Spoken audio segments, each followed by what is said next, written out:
قدیم مغرب اور جدید مشرق۔ یورپ میں نہانا کفر سمجھا جاتا تھا۔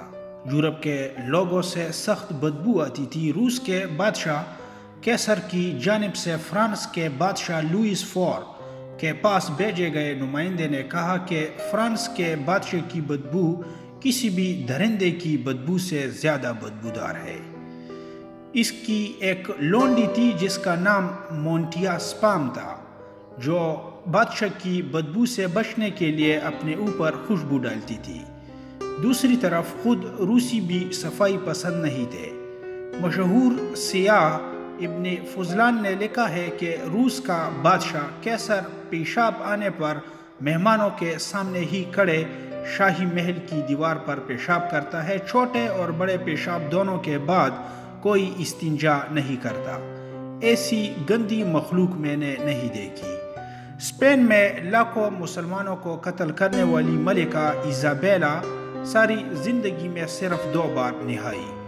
اس نے مسلمانوں کے بنائے ہوئے تمام حماموں کو گرا دیا۔ اسپین کے بادشاہ فلپ دوم نے اپنے ملک میں نہانے پر مکمل پابندی لگا رکھی تھی۔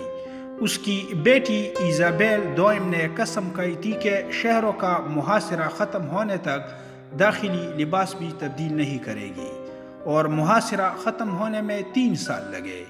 اسی سبب سے وہ مر گئی۔ یہ ان کی عوام کے نہیں، بادشاہوں اور حکمرانوں کے واقعات ہیں جو تاریخ کے سینے میں محفوظ ہے۔ جب ہمارے سیاح کتابیں لکھ رہے تھے، جب ہمارے سائنسدان نظام شمسی پر تحقیق کر رہے تھے، ان کے بادشاہ نہانے کو گناہ قرار دے کر لوگوں کو قتل کرتے تھے۔